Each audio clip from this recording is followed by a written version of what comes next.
Vamos lá, pessoal! Nesse vídeo, nós vamos conhecer os diagramas de caso de uso. Os diagramas de caso de uso, eles são usados para facilitar o levantamento de requisitos, assim como a análise do software em desenvolvimento. Um caso de uso representa uma função que o sistema ele deve ser capaz de executar, e a execução dessa função normalmente gera um resultado que é visível do ponto de vista externo do sistema. Por exemplo, um resultado que o usuário consegue ver, que o usuário consegue perceber, ele é um resultado que pode ser visto do ponto de vista externo do sistema. Aqui eu uso o termo função para fazer referência à funcionalidade do sistema mesmo, a um papel ou algo que o software consiga, que o software seja capaz de fazer. Função aqui não é uma função que eu escrevi lá usando código em alguma linguagem de programação. Não é código, ok? Nos casos de uso, nós temos atores que representam qualquer entidade externa capaz de interagir com o meu sistema. Por exemplo, essa entidade externa ela pode ser o próprio usuário, pode ser outro sistema, pode ser alguma coisa na infraestrutura ou no ambiente físico em que aquele software vai ser usado, vai ser executado. Quando nós definimos os atores e os casos de uso, nós conseguimos, a partir disso, definir os limites do nosso sistema. Definir os limites do sistema significa diferenciar aquilo que é executado pelo software daquilo que é executado fora do software. Os atores, eles sempre vão estar fora do limite do sistema, enquanto que os casos de uso, eles sempre estão dentro desse limite do sistema. Vamos ver um exemplo disso, mas a gente vai ver um exemplo disso na prática, construindo um diagrama de caso de uso usando o Astar, que eu já pedi para vocês instalarem. Ok? O link para instalação do site para instalação do Astar está aqui embaixo na descrição. Se você tem um e-mail institucional, você consegue fazer o download e usar o Astar gratuitamente para fazer os diagramas que a gente vai fazer ao longo das aulas, ok? Então vamos lá, aqui eu estou com o Astar aberto, eu tenho um novo projeto aqui e agora eu tenho que criar os diagramas. Então eu vou clicar com o botão direito aqui no meu projeto e eu vou em criar um diagrama e o nosso é um caso de uso, então eu vou escolher esse Use Case Diagram. Ok, o que vem para a gente aqui na tela é esse quadrado em branco. Aqui em cima tem o título, que é o C de caso de uso, né? User Case. E agora a primeira coisa que a gente vai fazer aqui é construir o nosso diagrama. E nosso diagrama, ele vai ser um diagrama de caso de uso para um relógio. Um relógio normal, um relógio simples, digital. Então, eu vou renomear esse caso de uso para relógio comum. Esse nosso caso de uso, ele vai ter um ator, que é o usuário do relógio, e o usuário do relógio ele vai poder consultar o horário no relógio, ou seja, ele vai poder ler as horas nesse relógio, e ele vai poder configurar o horário nesse relógio. Tá?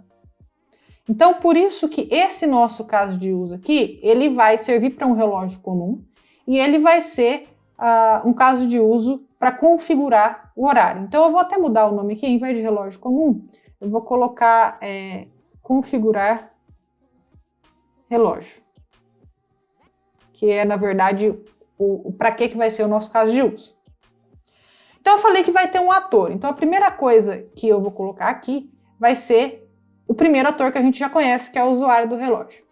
Para colocar o ator, eu clico aqui em cima, no bonequinho de palitinho, e eu coloco ele aqui embaixo. Ele vai ser para mim o primeiro ator, que vai ser o usuário do relógio. Então, se eu pensar no relógio, eu tenho o usuário desse relógio, que vai conseguir ler o horário e vai conseguir configurar o horário. E eu também posso pensar em um outro usuário, que vai ser o nosso relojoeiro, que vai ser o único capaz de fazer reparos nesse relógio. Então, eu tenho um sistema que eu já pensei em dois tipos de atores para ele. Então, eu vou colocar aqui do outro lado o nosso segundo ator, que é o relojoeiro, que ele é o único que pode fazer reparos. Então, vai ser relojoeiro, reparos. A gente sabe que os atores, eles estão sempre fora dos limites do sistema. Tá? E como que eu represento esse limite do sistema em um diagrama UML, um diagrama de caso de uso? Eu tenho que desenhar um retângulo, um quadrado, onde eu vou separar esses atores de tudo que está dentro do sistema, ou seja, que no nosso caso são os casos de uso mesmo. Então, eu vou desenhar o nosso retângulo que vai representar para mim os limites do sistema. Tudo que tiver dentro desse retângulo faz parte do sistema, é algo interno do sistema. Tudo que tiver para fora é o que está fora desses limites do sistema. Então, o que a gente já sabe até agora? Que eu tenho atores, consegui pensar em dois para o nosso sistema de relógio simples, que é o usuário do relógio e o relojoeiro. Eu já consegui definir os limites do sistema e eu sei que os atores eles estão fora desse limite do sistema, até porque uma pessoa, alguma coisa, algum ator que interage com o sistema, ele não está dentro do sistema. E agora eu tenho que pensar e definir casos de uso. Os casos de uso, eles são definidos graficamente por meio de elipses. Então eu venho aqui em cima, no Use Case, e eu defino um caso de uso. Qual que é o nosso primeiro caso de uso aqui? É o ler horário. É a coisa mais simples que o nosso usuário do relógio pode fazer. Então eu tenho esse caso de uso. Qual outro caso de uso que eu posso ter? Bom, o usuário do relógio ele também pode configurar o horário. Beleza, então agora eu tenho dois casos de uso. Qual outro caso de uso? Agora um para o relojoeiro. O relojoeiro ele pode fazer reparos, mas a coisa mais simples que o relojoeiro pode fazer é trocar a bateria do relógio. Então veja, nesse diagrama aqui eu tenho os casos de uso, eles estão dentro dos limites que eu estabeleci aqui para o meu sistema, e eu tenho os atores que estão fora dos limites do meu sistema. E esses meus atores, eles podem interagir com os casos de uso que eu defini para o meu sistema até aqui.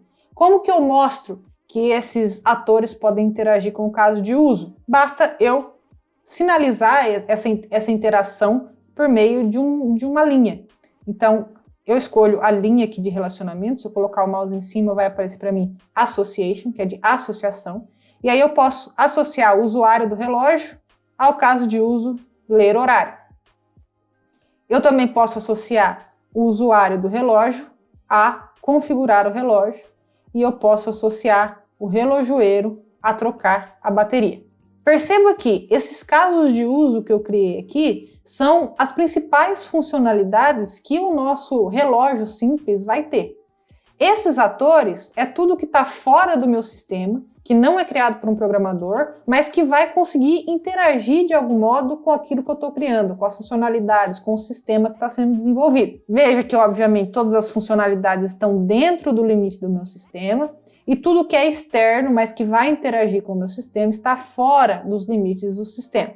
Então, o que é essencial e que precisa ficar claro para você aqui nesse vídeo? Primeira coisa é que nós temos um diagrama para representar casos de uso, que é esse que a gente acabou de fazer, e vocês viram que é bem simples construir esses diagramas usando o ASTA. É lembrar, de acordo com o que a gente discutiu no vídeo anterior, que esse diagrama de caso de uso aqui, de acordo com a nossa definição, ele é um modelo funcional justamente porque ele mostra para mim as funcionalidades do sistema. Eu poderia aqui dentro elencar várias funcionalidades que seriam casos de usos diferentes e o que externo que vai interagir com esses casos de uso. A gente também consegue tirar daqui que esse ator, ele não é necessariamente um usuário, mas ele pode ser qualquer entidade externa que seja capaz de interagir com as nossas funcionalidades, interagir com o nosso sistema. Então eu poderia, por exemplo, colocar um outro ator aqui que ele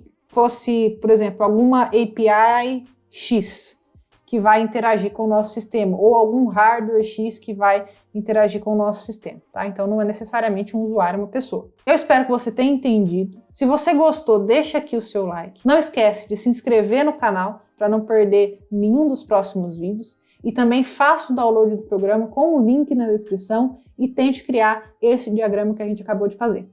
Vejo vocês na próxima. Até lá!